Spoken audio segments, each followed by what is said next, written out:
Well, hi, everybody. Welcome to Corporate Security Law. I'm Dr. Brian Wisniewski. I'll be your instructor for the next 15 weeks. And looking through the class list, I know many of you. I've had you in the classes, so it's really great to see everybody back and some new faces.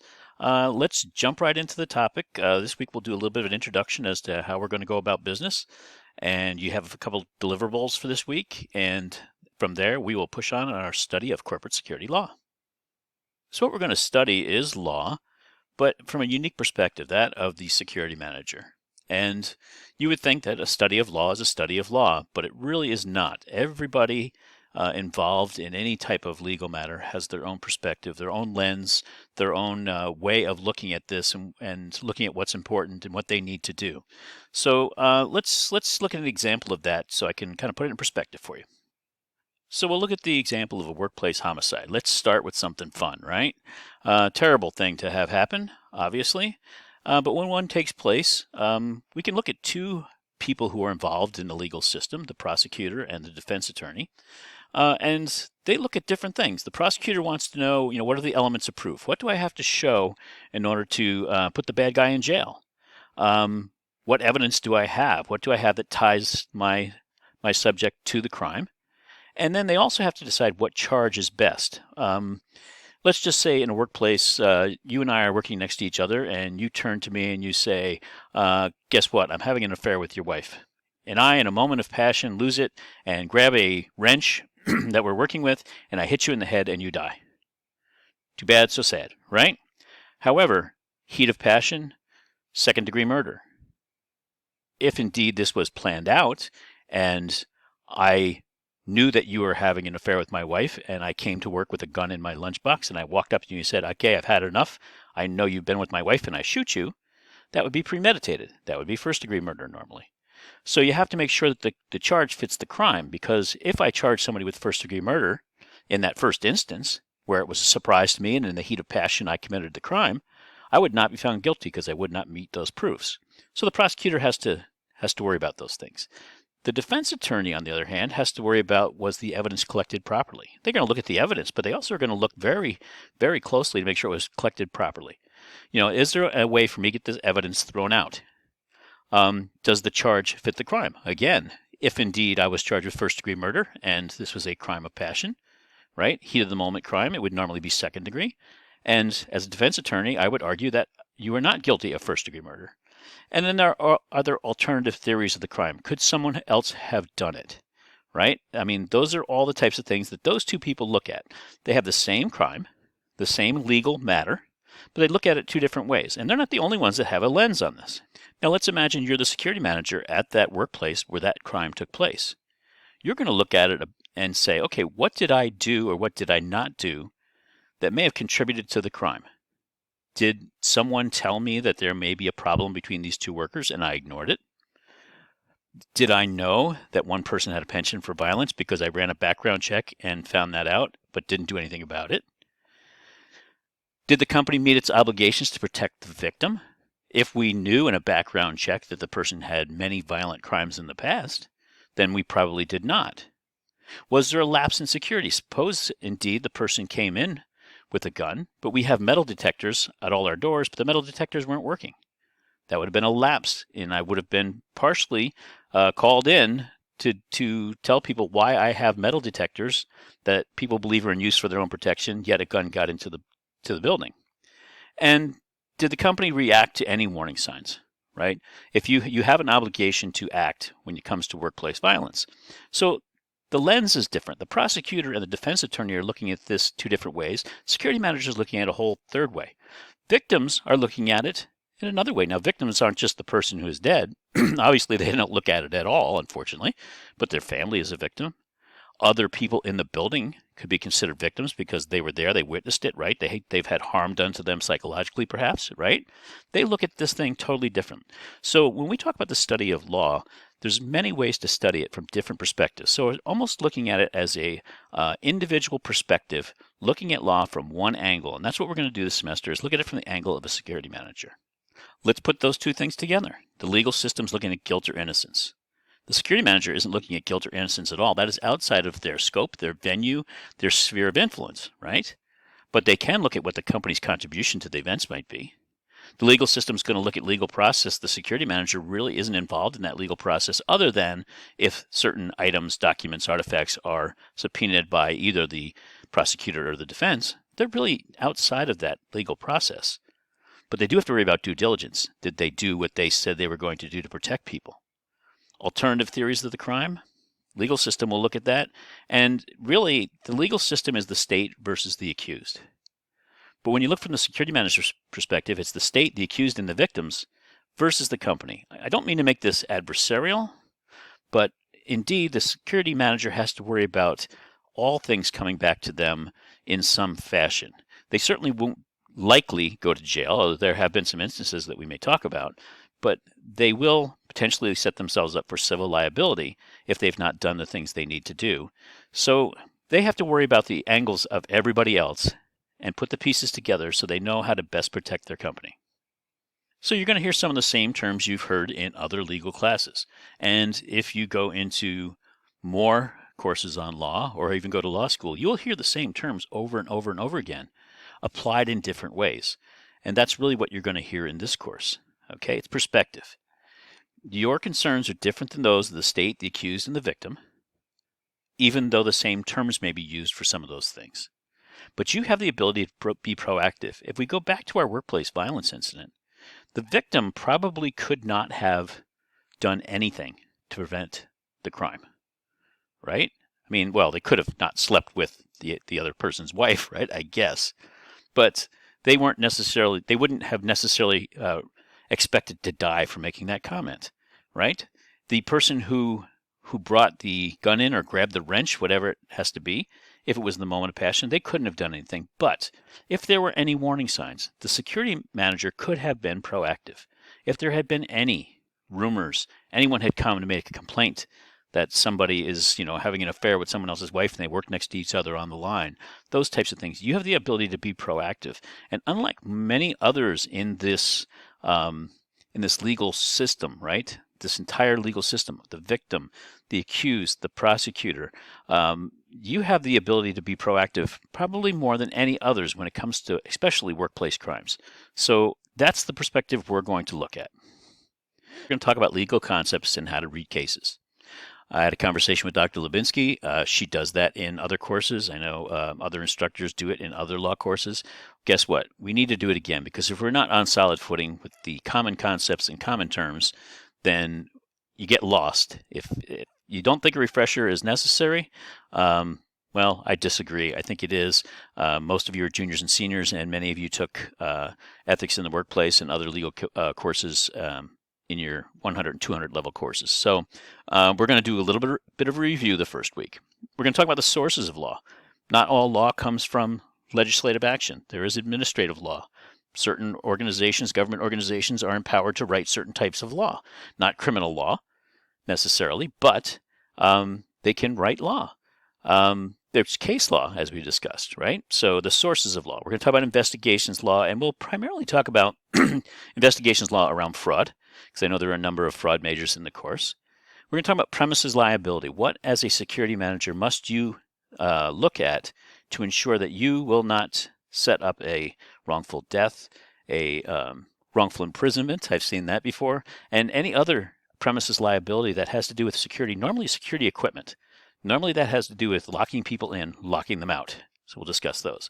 We'll talk about privacy laws, which are hugely important to the security manager because you collect data on people, investigative files, access control records, all kinds of history and background information on people that you may have access to and you may have custody of. You have to know how to protect that. That is all in line with privacy laws, so you need to understand those. Administrative laws we're going to talk about from the form of compliance. So many industries have specific laws that have to do with security. And knowing my own business, I'm in the pharmaceuticals realm, we deal with chemicals, and we have chemical laws. We also have FDA regulations, USDA regulations. We have manufacturing plants that are on oceans and rivers, so there are maritime laws. Administrative laws in general are industry specific, but we will talk about a number of them across some pretty wide industries, including the education industry, and including one that really looks at Slippery Rock University very carefully. We're going to talk about physical and personal torts. Torts are harms. We're going to talk about workplace violence laws, right? Because if you don't have a good workplace violence plan in place, then you have some legal responsibility and some liability. We're going to talk a little bit about contracts because you will be buying things as a security manager. You'll be buying services. You'll be buying equipment. You need to understand contracts and the legal authority of security workers in general, which people tend to get wrong. Now, just about any one of these could be a full law course, and indeed is a full law course in law school. We are not going into that kind of depth. There's not a chance in the world we can, and for many of you, this will be the very last course you take in law. So I want to give you a real breadth of what laws really impact security managers in the workplace. So you looked at that list and you said, I've studied all that before. This is a repeat. This is going to be a breeze. Well, hopefully it will be a breeze. But think about context and perspective, and we're going to use our lens. Let me go over that one more time, even though I've talked about it a couple of times. I want you to think about the bartender. Somebody leaves a bar and gets a DUI, okay? That person is the accused, and they have a whole set of things they have to worry about in the legal system. The policeman, they have a whole lot of stuff they have to worry about in the legal system. Did they, perform field sobriety? Was it necessary? Did they have probable cause for a stop if required in that particular jurisdiction? And then you have the prosecutor. But how about the bar owner or the vehicle owner if indeed it wasn't the person who was arrested? How about the paramedic who has to show up, right? Are there certain legal requirements that they have? Are there certain things they should and should not do? Certainly the bar owner now, as more and more, is becoming responsible for people who get very intoxicated in bars, then go out and commit a crime and hurt someone. The bar owner is becoming someone who has civil liability and perhaps criminal liability in some issues. So everybody has their own perspective. Remember, we're going to be looking at it from the perspective of the security manager because that is the type of course this is. And it really is a unique perspective because it may sound cold, but in some cases, we're not as concerned with the victim. That may raise some eyebrows with people. We should always be concerned with the victim and the victim's rights. Yes, we are. However, we also have to understand that we work for a company that we have agreed to protect. And if that is the case, then we need to do anything legal and compliant to meet that goal. Not asking anybody to do something that is not legal or not right to do, but we have to protect our employer. That's what we were employed to do. And as long as we do it in a legal and compliant manner, we're on the upper road. So how will you be assessed in this course, right? Everybody wants to know, well, this is great, but how do I get an A? Well, there's a couple of ways we're going to do things. We have some discussions. Most of that's going to be writing legal briefs, and it's really there's a couple of methods to write a legal brief. There's a kind of a condensed method that I use, and I've used in other graduate courses. I'm going to use that same one here. And if we study 3 or 4 cases in a week on a particular issue, you may be asked to write a legal brief on one of those cases. You are, however, responsible for the other 3 cases and having knowledge of them. The good thing is, if someone writes a good legal brief on a case and you read it, you should have enough information on that case to pass other assessments like quizzes and tests, right? So if we study 4 cases in a week, a quarter of the class will write on one, quarter on the other, quarter on the other, quarter on the other, and you're responsible for going in to the 3 that you didn't study and write a brief on, and reading them and understanding them and acknowledging that, right? So in the past, we've had discussion modules where you have to go in and talk to each other back and forth, and we still may be doing some of that. But what I'm really looking for is an acknowledgement that you have read case briefs on the other 3 cases because you will be responsible for that information. So we're kind of splitting the work 4 ways. There'll be quizzes. There'll be both concepts and there'll be cases. Again, just because you write on one case doesn't mean you're not going to be quizzed on another. That's the beauty of being able to read what other people have written in their course in the case briefs. Participation. There is a small component of the course for participation. That's an engagement kind of a thing, and it's going to be team input because there's a team presentation, which is the next one. At the end of the semester, there'll be a team presentation on particular application. I will give you a scenario in the workplace, and you as a team will come up with the best way to handle that using legal cases and legal concepts to back up your decisions on how you're going to act. And then the team will rate the participation of everybody on the team. who participated and who did not. It will be anonymous, but you'll be asked to rank. If you have 5 people on the team, you'll be asked to rank them 1 through 5. 5 being the most participative, 1 being the least participative. I can move those and give everybody a 5 if I want, or I can just go with the team recommendation of 5, 4, 3, 2, 1.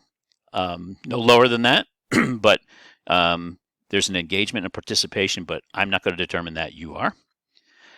And then there's a final paper if you can't find precedent on a case we discussed during the course of the semester. During the course of the semester, we'll have at least 3 Zoom sessions, and I'll just call them talk shop. Okay, they're not graded. They are not mandatory. This is an asynchronous course. I have office hours, and that's for private discussions normally if you want to have one. You don't have to limit yourself to office hours with me. Those of you who have had me in the past understand. I take calls all times of the day, quite frankly, except after 10 p.m. because I'm old and I go to bed. But I want to open up 3 sessions. If nobody shows up with me, then I'll just look at my pretty face on the camera, and well, I'm not that pretty, but that'll be it, and I'll be okay with that. But I'm going to open up at least 3 Zoom sessions. I'll put out some times, and that maybe during the day or at night, common hour perhaps even, if there's nothing else going on, so that we can just connect if anybody wants to connect. It's kind of just a way to check in, make sure everybody's doing okay. We can talk about the cases, we can talk about assignments, we can talk about the weather, we can talk about sports, we can talk about anything you want to talk about, but I will open up a couple of sessions on Zoom just so that we can stay connected. So what do I really like about teaching this course? This is the first time I'll have taught this course to undergraduate students. I've taught it in graduate school before, I think 3 times. So I've changed the format obviously some, but I like this class especially because I look down this class list and I have all upperclassmen in here, right? Juniors and seniors. You know what to do, and you're not going to bring me weak excuses about I can't get my homework done, right? I'm not a lawyer, and I think that's great for this course because I get to research as part of the course. So I'm, as I was designing the course, I was learning a lot of things. Nuances, things I'd read before, obviously, but then you read things several times and you say, wow, I'm looking at it a little differently now. So I really like the fact that I don't have to be a know-it-all here, that we can learn together, but I can give real life examples from the security side. And I think that's what really will help you in the perspective, because I have had 35 years now in this field and have come across many of these things in real life and am able to discuss, how I handle them, be it right or wrong. And you get to argue against anything we study if you like, right? Bring it. If you find something that's in conflict, that's the beauty of discussions in law, in my opinion, is that when you're talking about a case, somebody can say, yes, but what about the case of Smith versus Montana, in which Smith said this and the Montana Supreme Court agreed? Could be a very good discussion. That's what really lends this to rich discussion. So if you find something, bring it, because we really want to hear about it. So those who've had me in the past know that the final is always a reflection paper in my courses. I think that they actually have some value, and students have told me they do. Others think it's busy work, but I will tell you that it's just not. And in the long run, it will reinforce the things that you learned over the course of the semester. But what's different? In those papers, I asked you what you liked and what you didn't like. And so the options for the live meetings, those non-mandatory live meetings, this will be a first for an online course for me, where I'm actually going to, come on live to just, sit in a room with you if you so desire. There were suggestions about more options for points. People didn't like the idea that they were just, 1 assignment a week. I think I still have 1 assignment a week for the most part, but there's more options, and you'll see that as you go through the course. The one thing that surprised me were a number of students felt that others did not keep up with the course well and were turning in late assignments, which didn't give them the opportunity to look at their discussions. If you do a discussion and it's 2 weeks after the discussion is closed, the others don't get the opportunity to learn from it, to comment on it. Those who turned in work early were quite frustrated that some people didn't turn in work until 11:50 on a Sunday night, and there weren't a lot of opportunities for discussion. So, based on student comments, there'll be no late work without documentation, and you'll be forced to get things in early. And in your reflection paper, if you don't find precedent to get yourself out of it, I will be asking you also for those suggestions to incorporate into future classes. So most of you know that I work a full-time job as security director at Pfizer Inc., Pfizer Pharmaceuticals. And so, I'm pretty busy. Most semesters I travel an awful lot, usually internationally. This one's going to be a little slower, but I'm a busy person. I have office hours listed in the syllabus. I can be reached by text, and that is the most efficient way to get a hold of me is to text me, tell me who you are, what course you're in, if you're not somebody I've worked with before, and just tell me what you need, right? I can tell you that although the university says we have 24 hours or 36 hours or something to answer student requests, my average time since I started at Slippery Rock has been 12 minutes. Now, that's 12 minutes when it's not 2 o'clock in the morning, right? I understand that as 20, 21-year-olds, most of you work on a different schedule. It is very standard for students to want to work, between say 6 p.m. and midnight on coursework, even when they're not in the classroom during the day, right? That's just a standard. It's the way, I think it's a biology thing. I think when you're in the group between the ages of 18 and 24, 25, that is just your peak time of ability to concentrate. Whereas for me, it is very early in the morning, 5 a.m., 6 a.m., top of my game. By 3 in the afternoon, I need my banana and my nap. And then, in the evening, I relax a little bit and I do schoolwork. But I will be around normally when you are working. Weekends are fine. It's not a problem to text me on a weekend. You have to understand, if you text me and you need an answer on something right away, I may not be able to answer you right away. It's not always going to be 12 minutes, but I will try to answer you. I also take a walk at noon every day. During the course of the semester, I am hell-bent on losing 20 pounds. So I walk every day at noon. Takes me about 45 minutes to do around my neighborhood. And I can walk and talk and chew gum at the same time. I've been working on it, and I'm getting pretty good at it. So don't be afraid to text me, at noontime. I'll take a look at it. I may call you back. I may be huffing and puffing if I'm on the hills, but what the heck? I mean, that's a pretty good time to get me when I'm not otherwise engaged with work or at meetings. So those are the ways to contact me. Email is always the way we're going to communicate official documents, either through D2L or email. And it's got to be your SRU email. Please don't ask me to send anything to your private email or send anything from your private email to me. Doesn't work that way. We have to have an official record of communication in that regard. But you may text me to get my attention so that we can communicate. Okay, so intro lecture. You're done. You did that. We're done this week for that. Read the syllabus. Definitely read the syllabus. There are some changes from previous ones. The format may look the same, but read it. It's 10 pages. It's pretty easy to read. You can get it done in 10 minutes. Know the rules before we start. There is a syllabus quiz. Okay. Take the syllabus quiz. It is mandatory. Introduction posts. There is a discussion in the discussion board for introduction posts. It is mandatory, and there's a very set format as to what you need to put in there. Just saying, hi, my name is Billy. I look forward to working with everybody isn't going to cut it. There are very specific questions, and I want it written as an essay. You are upperclassmen now. You know how to do that.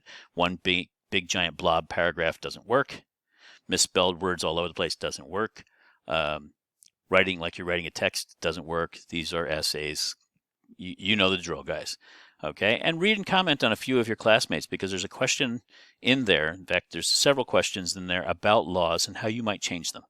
I'd be interested to see how you look at the perspective of others, especially if it's different than yours, and how you communicate back and forth. With that, have a great week. We'll get started this week with these things. All of this is important, right? Knowing the rules of the road. The introduction posts are important for me to understand how you write, what you think, how you form arguments. And from there, we will move on to a review in week 2, and then we have a whole list of things we're going to work on between now and the end of the semester. I look forward to working with every one of you. Have a great week.